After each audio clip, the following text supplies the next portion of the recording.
morning, everyone. We will begin this webinar, as we do with other meetings, by noting that we gratefully acknowledge that we rest on the traditional lands of the Puyallup people, where they make their home and speak the Lushootseed language. A couple of housekeeping things. Please mute your phone and or computer, depending on how you are logged in, so that we don't get any background noise. If you are on the phone and get another call, please don't take the other call without hanging up, so that there's not hold music or something else that disrupts the rest of the participants. Hopefully you found the chat feature at the bottom of your screen. That will open up the chat window on the side of your screen. You can give it a little test and say hello if you haven't already, so that we know that you're there and that you can hear me.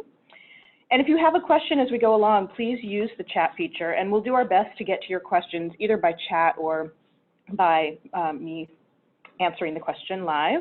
And if you have super specific questions, we'll encourage you to be in touch with us to set an appointment to talk in more detail another time. My name is Lisa Jarrett, and I am the Tacoma Creates Program Manager. And other staff in the room with me are Naomi Strom-Avila, who's the Funding and Cultural Programs Manager, and Clarissa Guinness, who's the Tacoma Creates Coordinator. And they're here to help field questions. Our agenda for today on this webinar is that we'll go through the overview of Tacoma Creates. We'll talk about eligibility criteria to be clear about what kinds of organizations can apply. We'll go through some of the nuts and bolts of the process. We'll look at some of the program focus areas.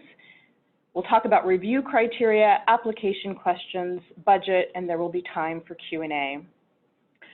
Please note that this is a broad overview of these programs, and that we definitely encourage you to look through the complete application guidelines, which are available at cityoftacoma.org/Tacoma Creates. So some general background on Tacoma Creates, which you may already know.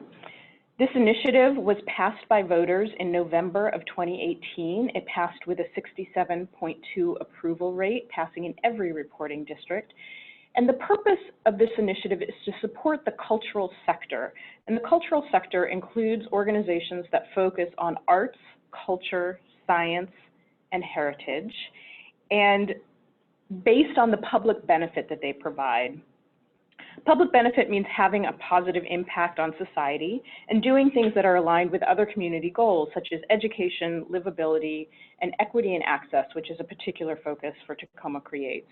Tacoma Creates really has twin goals around supporting the cultural sector as a whole and supporting equity and access in how we do programming.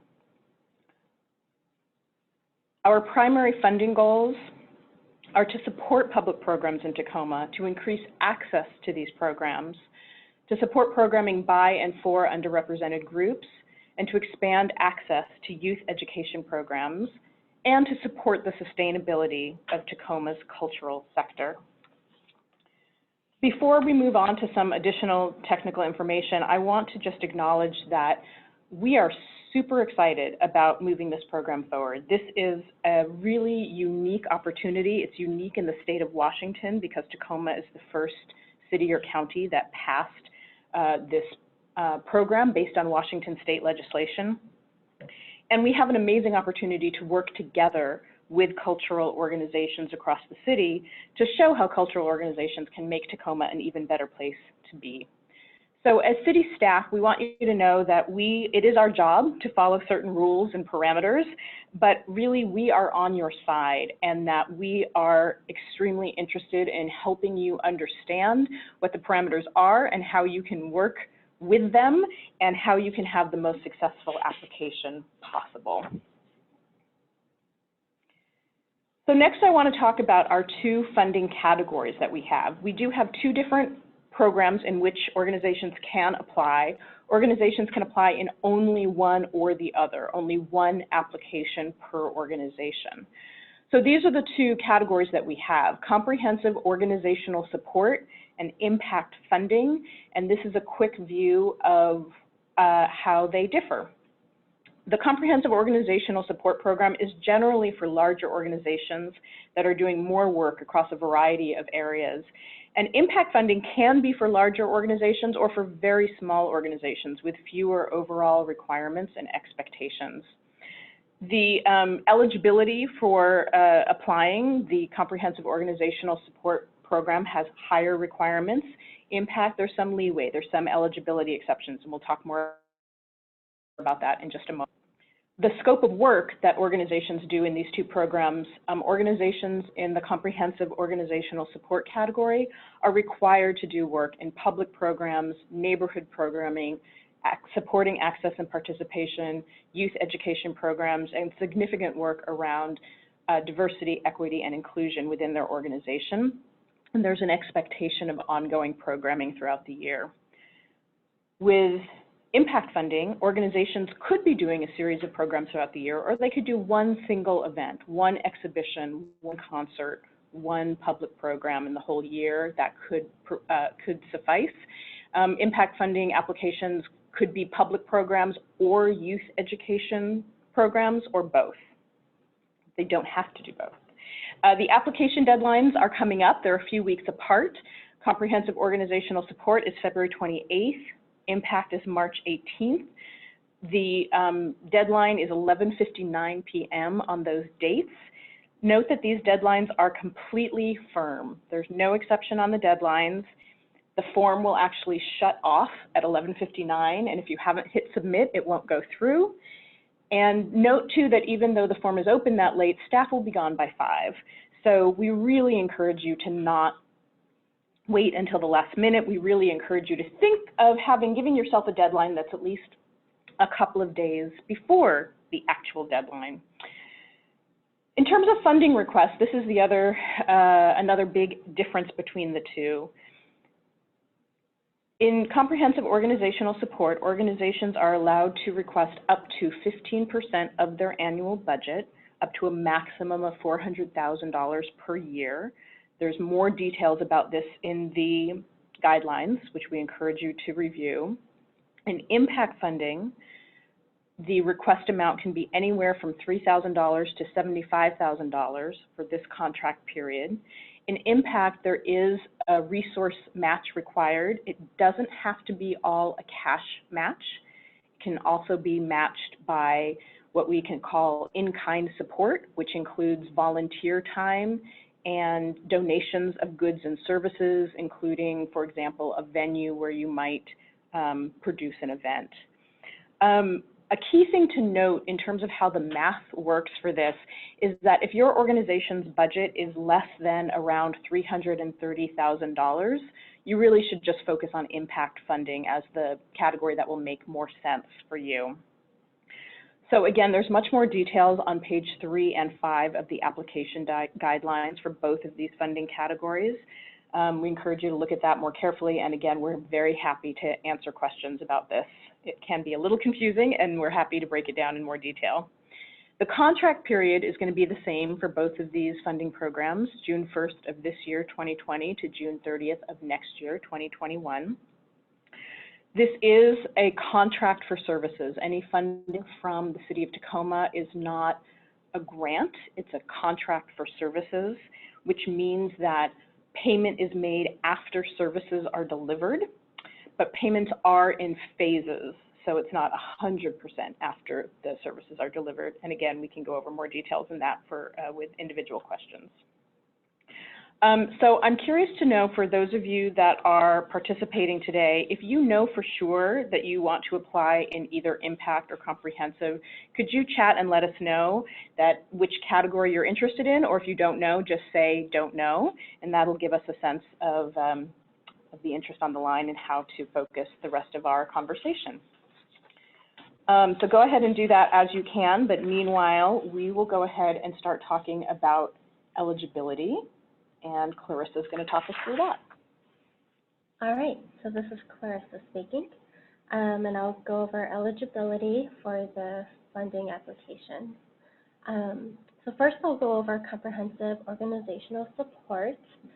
To be eligible for this funding category, you have to hit 5 primary eligibility criteria areas, which The first one is the organization's primary purpose is to advance and or preserve arts, culture, heritage, and science. If your organization offers a program that hits arts, culture, heritage, or science, that does not make you eligible. That's the organization itself. Your organization needs to be a 501c3 nonprofit. Your organization needs to be based within Tacoma city limits. And there is a link on our website where you can check your address to make sure it's within city limits. Your organization needs to provide programs and or experiences for the general public in Tacoma, and your organization needs to have a 2-year track record.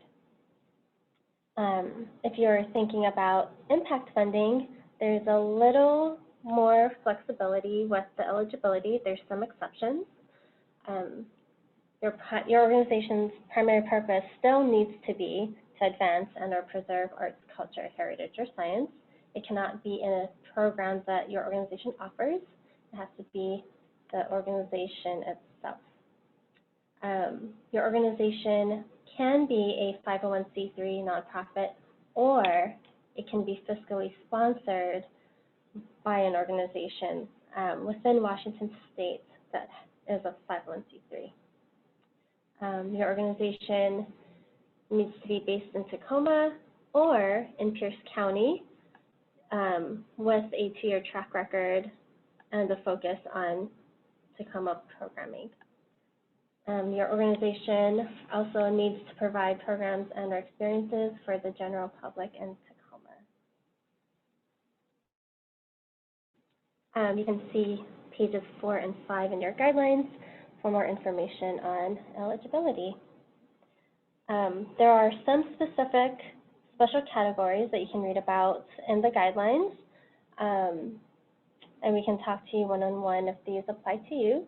The 2 special categories are for active business district associations or neighborhood councils and affiliate cultural programs within a larger nonprofit and organizations based in Pierce County. So if you are seeking fiscal sponsorship, or if you are fiscally sponsored, your fiscal sponsor can be any nonprofit organization in Washington State that agrees to take on the legal and financial responsibilities of a funding contract on behalf of a group that does not have their own 501c3 status. Fiscal sponsors may charge a fee of no more than 10% of any Tacoma Creates funding contract.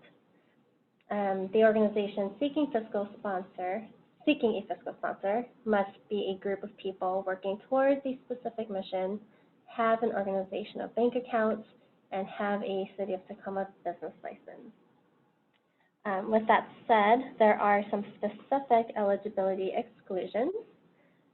So based on state legislation, Tacoma Creates cannot fund any agency of the state or any of its political subdivisions, any municipal corporations, any organization that raises funds for redistribution to multiple cultural organizations, and any media organization, so radio, television, cable, internet-based venture, service, newspaper, or magazine. Does anyone have any questions before moving forward?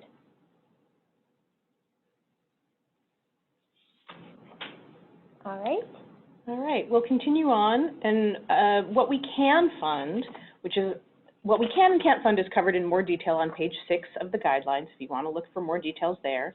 We can fund a wide array of public programs as long as they're about arts, culture, heritage, and or science, and are in Tacoma and are open to the public. And there's a list here of the types of things that we can fund. In terms of what does open to the public mean, it basically means that it's not membership-based. Does it mean it has to be free? No. We encourage people to consider financial access as one of the things, but doesn't mean that you can't charge some admission. It can also be designed to engage a specific cultural group or identity group. That's completely fine as long as it's still open publicly. And the one exception on open to the public is around schools. Tacoma Public School Programs is something that we're very interested in supporting, and we'll talk more about that in a minute. Tacoma Public Schools programs aren't technically open to the public. We are still supporting those. There are some things that we cannot fund, and that includes programming that occurs outside of official Tacoma city limits, any work that is commercial, any for-profit work. We can't support fundraisers. We can't support paying off debt or funding an endowment. We can't fund anything that promotes a specific political agenda or religious practice. We cannot fund programs for students that are exclusively for students at a private pre-K through 12 school or at a college or university. And Tacoma Creates funds cannot be used to pay individuals employed by the City of Tacoma or any individual serving on the Tacoma Creates Advisory Board. So now we'll talk a little bit about equity and access, which is core for Tacoma Creates, and it shows up in a number of ways. One way is around geographic access. 52% of our funding has to occur in neighborhoods throughout Tacoma, which means outside of the downtown core.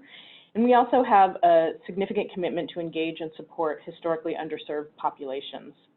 We're inviting cultural organizations to be partners in a vision for equitable and inclusive cultural programs. And we know that this will look different for different organizations. There's not one way to address this work, but we hope that all organizations will consider and hopefully embrace these definitions that we are using that are on your screen. Equity is working to minimize historical, systemic, and institutional disparities and to maximize opportunities for all people. And access is a key to equity, and we've framed a number of different ways to consider how programs are accessible, considering public access, geographic access, which means both where your primary location is, how you might get programs out of your primary location, and how you communicate with people about how to get to your programs. Financial access, do you offer scholarships, discounts, et cetera? What programs do you have that are free? Acceptance-based access, which is about how people feel once they get to your program. Do they feel like they belong there? Interest-based access, which has to do with relevance. Are people actually wanting to participate in the programs that you're offering? Communications access has to do with how you're letting people know about what you have and how you are able to reach a diverse group of people. Do your communications exist in more than one format, maybe more than one language? And physical access and ADA accessibility, ADA meaning Americans with Disabilities Act. How are you physically accessible for people with disabilities? So we consider all of these areas and hope that organizations will consider a lot of different approaches around equity and access and inclusivity in their programming. Another key area of focus for Tacoma Creates is around youth education programs. And there are a number of different categories within youth education programs. And I'll note here too that if you're applying in the comprehensive organizational support category, it's required that you do something in youth education programming. If you're applying in the impact funding program, it's optional. Within youth education programs, you might be offering what we're going to call general youth education programs, which is education programs that are open for any youth under the age of 18, open to all, something that you might provide at your facility, at a cultural center, but anybody that wants to sign up is appropriate for that class can sign up. And then there's public school cultural access program, which is something that's defined in our legislation, and for us it means programs that are exclusively for Tacoma Public Schools students and teachers.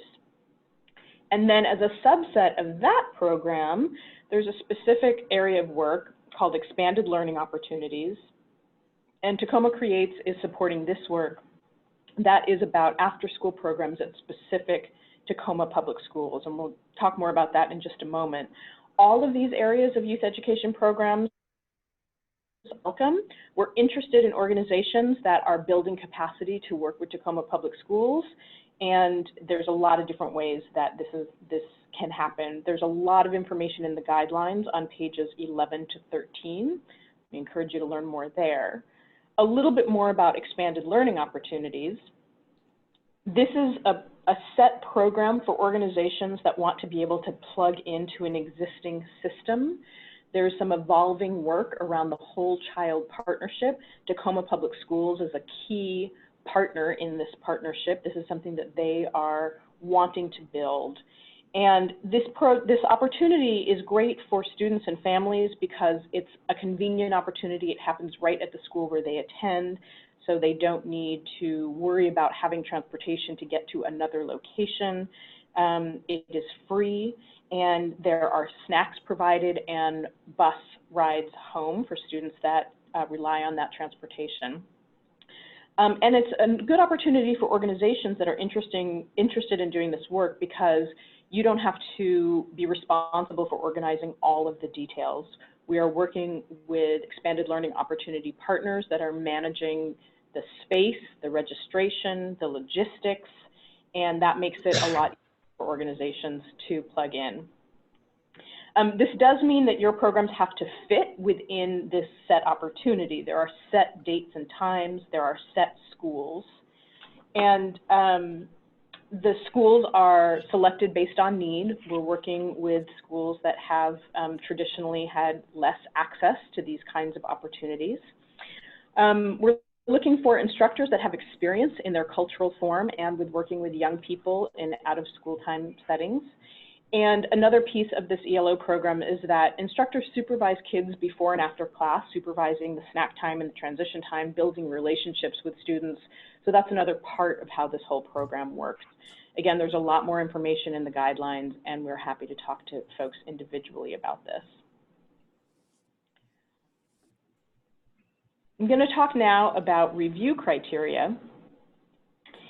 This is really important to understand because this is how the panelists who review the applications will evaluate each application. And there are 4 or 5 criteria areas, depending on the program that you're applying in. All of these have a lot of sub-bullet points that are spelled out in detail in the guidelines on pages 14 and 15. There's a little bit of difference between the 2 funding categories. So the first area is programming merit and value. This is basically the same for both programs. This is how do your programs align with Tacoma Creates funding goals. For comprehensive organizational support, there is a separate criteria area for youth education programs because it is a required area and we're looking for some specific things and work in that area. For impact funding for organizations that are doing youth education programs, they're still evaluated, but that evaluation is sort of built into the other categories, and it's not a separate evaluation category. Both programs have community engagement and impact as a review criteria. This is about how you demonstrate connections and engagement in the communities where you provide programming. Equity and access is a criteria area for both programs. How do you demonstrate equitable and inclusive programming? The expectations are a little bit higher for comprehensive organizational support applications, but the basic premise is the same for both.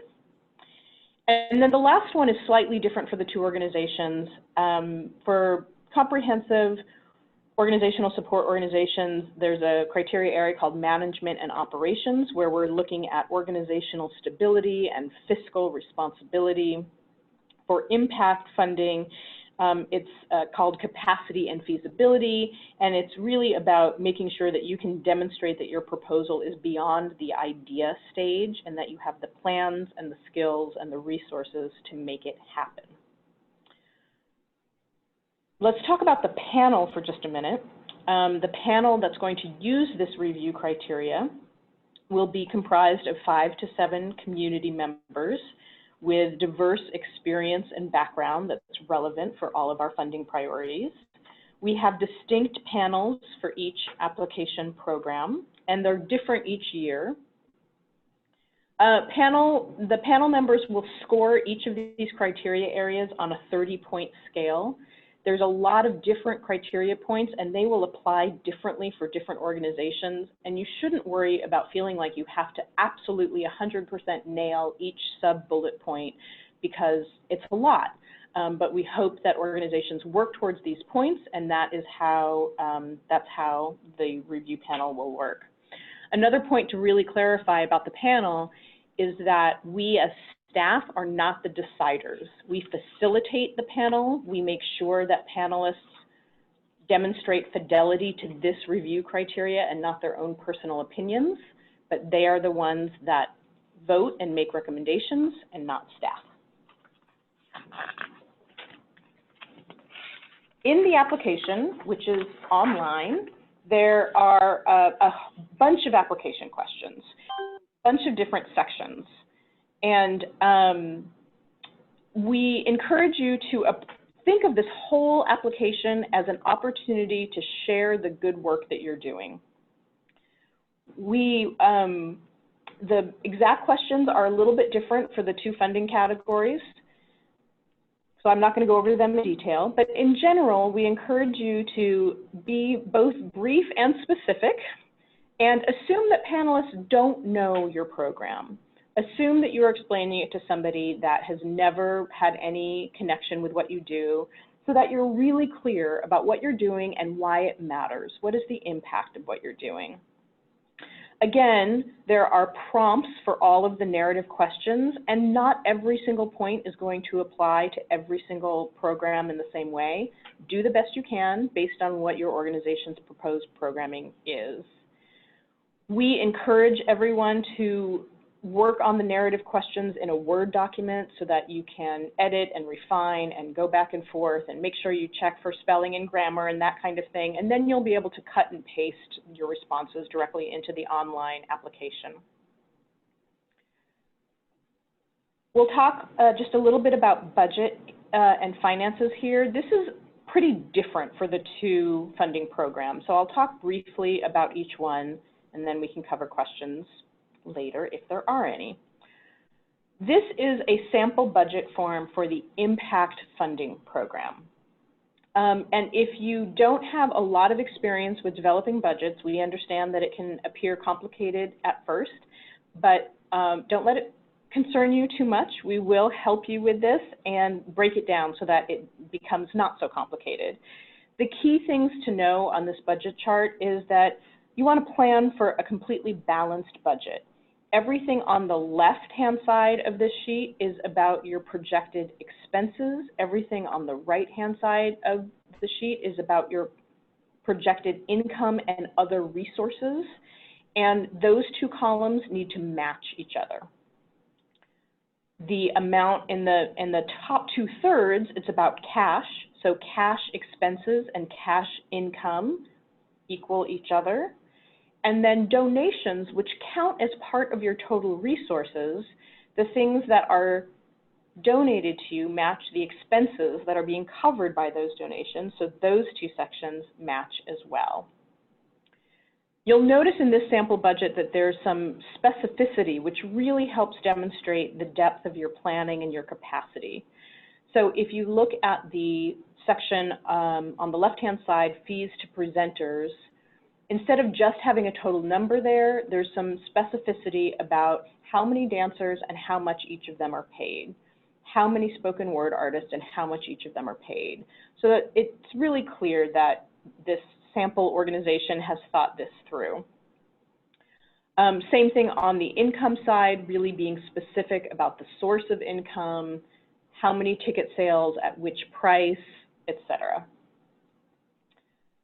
This document is available as a link from within the guidelines as well. Another thing to point out, if you look on the left-hand side under cash expenses, around the middle of the page under overhead, insurance, and other, the city requires some significant insurance of any entity that receives a Tacoma Creates contract. So we encourage you to look into what that insurance would cost and include it in your budget. There's a lot of information about those insurance requirements in the guidelines, but that's something that you can request support for. There is a resource match required. The level of match is sort of dependent on what the level of request is.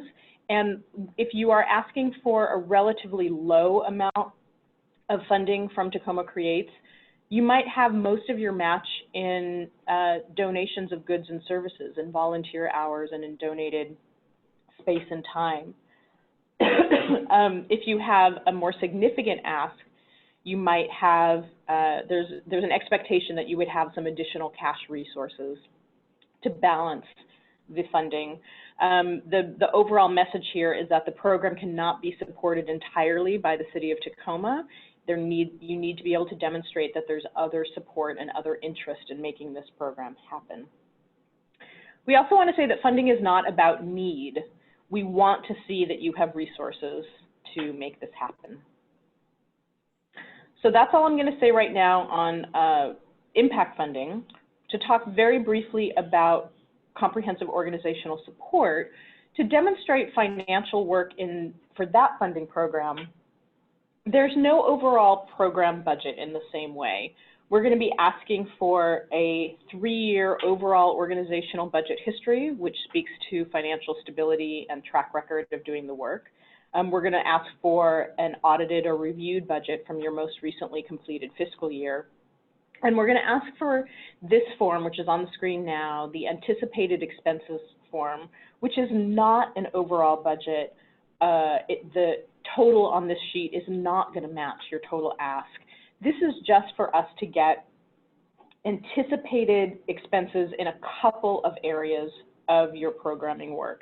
Neighborhood programming and public school cultural access program expenses are something that we're required to track administratively. And then we're also interested in the organizational commitment to diversity, equity, and inclusion. This is not something this is something that's important as a detail, largely for administrative tracking. This is not a critical part of how the panel reviews applications. All right, so a couple details about the application process and the timeline. All of the applications are online via the platform that's called Submittable. And there's a link here on the screen. This link is also in the guidelines and on our website, so you can click to it directly. And then once you get to this Submittable screen, you will select the form for either impact funding or comprehensive organizational support. If you have a Submittable account already, please use that same account. If you don't already have a Submittable account and you're starting a new account, we strongly encourage you to think about who signs up for the account and think about the username and email that you use so that it can be shared by whoever in your organization is going to want to be able to access this information. And the person who creates the account will get all of the notifications from the system. So keep that in mind when you start it up. Some guidance about working in Submittable. We encourage you to save your draft as you go. There's a button at the bottom of the form that allows you to do that. We want you to note that once you click submit, you've submitted it to us and it's no longer editable. And again, emphasizing that application deadlines are firm. The form shuts off at 11:59 p.m. on those dates, which again are February 28th for comprehensive organizational support and March 18th for impact funding. Again, staff is really willing and available to help you through this process, both the technical parts and questions about content that you put into your application. The earlier you get in touch with us, the better in terms of our capacity to offer support. And we also want to let you know that we're available to provide feedback after this process, and that we will be able to give you feedback on your application, whether you were funded or not. We can provide feedback on how the panel process went. Some closing advice, some general advice that applies for most applications, not just Tacoma Creates, is give yourself lots of lead time, more lead time than you think you're going to need. We really encourage you to create sub-deadlines, make a work plan with getting different sections done by different deadlines, because there's a lot there. And we really encourage you to have other folks review your draft, both inside your organization and outside your organization. You want to make sure that you are communicating in a way that people who don't intimately know your programs understand what you're talking about. And the whole application should tell a cohesive story. All of the parts should work together, including financial information, including the additional materials that you upload at the end. Everything should tell a cohesive story about what you're doing and what you're trying to accomplish and why it matters. I've probably said this half a dozen times at least, but another piece of advice is to read the guidelines and read the review criteria. And if you address the review criteria, you will be doing very well, and the guidelines give you all the information that you need to be set up for success. Again, ask us questions. The earlier, the better. You can email us at any time to set up a time to talk. There's also a link in the guidelines to directly sign up for some times that we've set aside for meetings. So that concludes our slide presentation. We have time for questions if anyone has any. You're welcome to use the chat box now. You are welcome to contact us later. Our emails are on this final slide here. They're also in the guidelines, so you can get in touch with us as questions come up in this process. So we'll give it a moment here to see if any questions come in. We'll also let you know that we will be posting this recorded webinar on our website so that you can refer back to it later.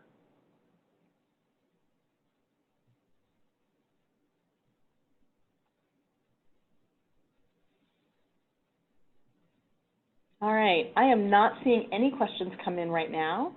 So we appreciate your time and attention and interest in Tacoma Creates. We will look forward to hearing from you as questions come up in your process, and we thank you very much. We're going to conclude this webinar right now. Thank you.